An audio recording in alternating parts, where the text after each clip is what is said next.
Hello, listeners. My name is Cliff Ratza.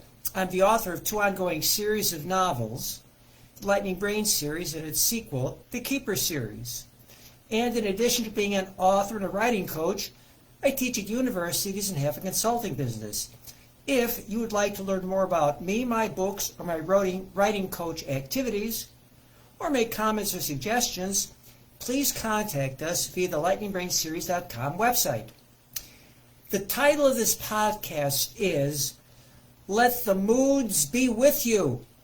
Know how verbs help you feel. And it's the second podcast that I'm making that elaborates the details of verbs. The title of the first is Treat Verbs Like Veggies. They build strong writing skills. And in it, I explain the characteristics of verbs, how to conjugate and inflect them in different situations.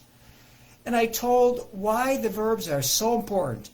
They and nouns are the foundation of good writing. I also mentioned that there are so many nuances packed into verbs that each of its defining characteristics, voice, aspect, inflection, helping verbs, tense, and mood, can be further subdivided. And I took the time to explain how I constructed a table that articulates each combination of all these characteristics. It's a big table. But now I understand, probably better than most writing coaches, how all the nuances of verbs fits together. And as most books on writing say, we must write with nouns and verbs. All other parts of speech simply embellish verbs and nouns. And that's why authors and writers will particularly be interested in this second podcast, in which I will go through the nuances of mood and mode. And all listeners should like this video because knowing these ins and outs can make all of us stronger writers, speakers, and listeners. So let me begin. First, the definition of mood. It is the form of the verb that's used to indicate the manner in which the action of the verb is conceived. English has 3 moods. They are the indicative mood, that states a fact or asks a question. Here are 2 examples. You like to read books. Do you want to go to the library? Grammarians sometimes call the indicative mood the realis mood because the verbal action is really happening. The imperative mood gives a command like this: wear your mask in the store. And the subjunctive mood expresses a doubt, a condition contrary to fact, a wish or regret, a concession or a supposition. Here's an example. I wish that COVID-19 were gone.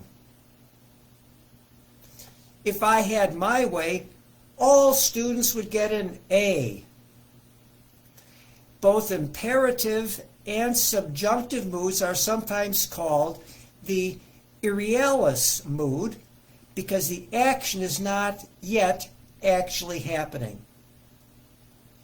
And some grammarians might categorize the moods as indicative, imperative, interrogative, conditional, and subjunctive by adding interrogative to what I gave for indicative and conditional to what I gave for conjunctive, or for subjunctive.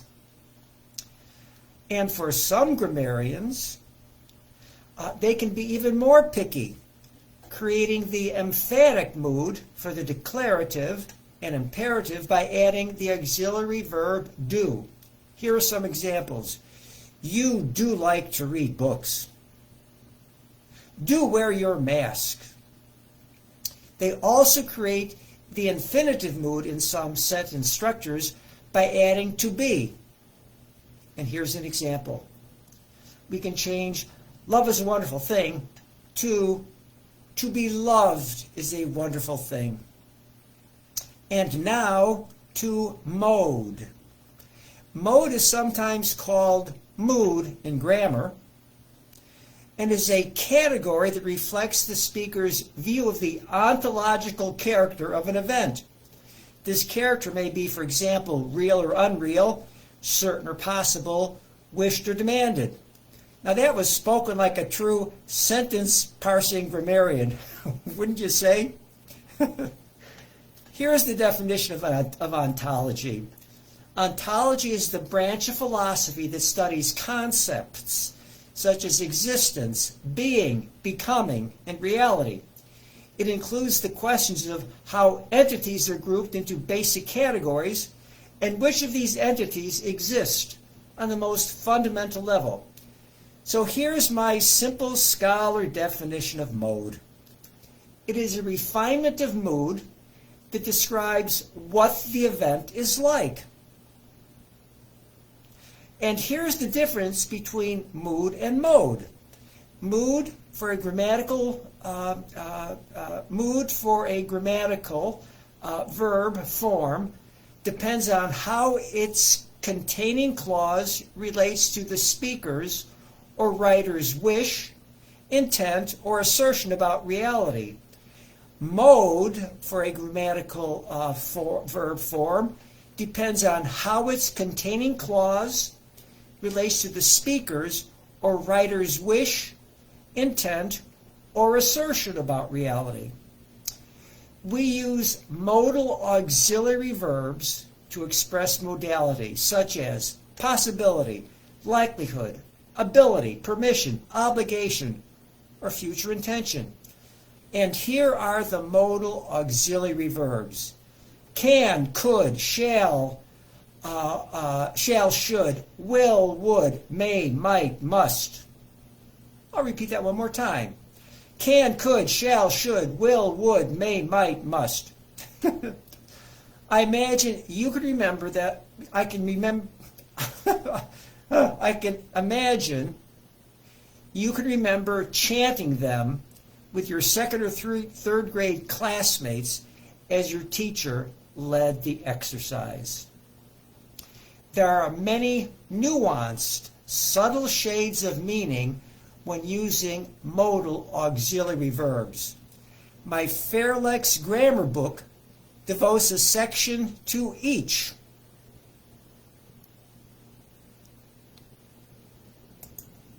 And I'll show you again what my Fairlex grammar book looks like. Okay?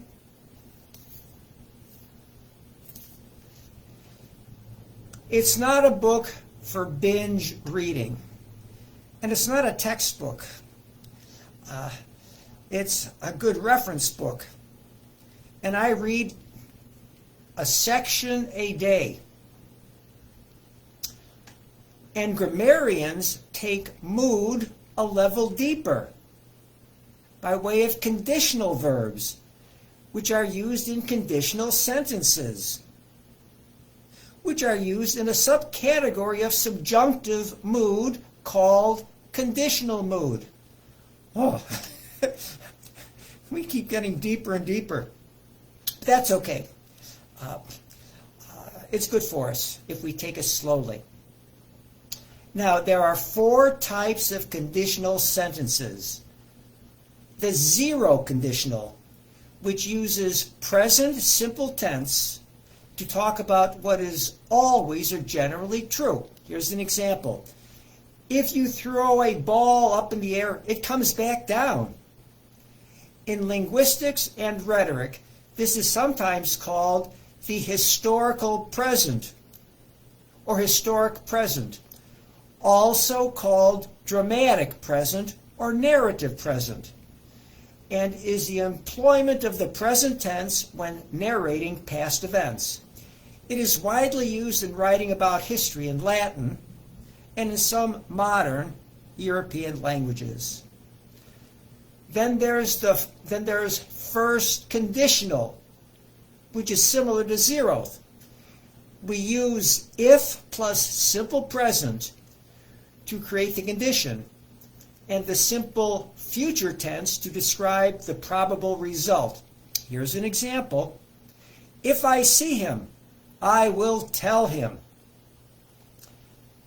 The second conditional is used to speak about a hypothetical situation or outcome that is unlikely to happen. To create it, we use the past simple tense after the if, followed by would and the bare infinitive. Here's an example. If I went to London, I would visit Trafalgar Square.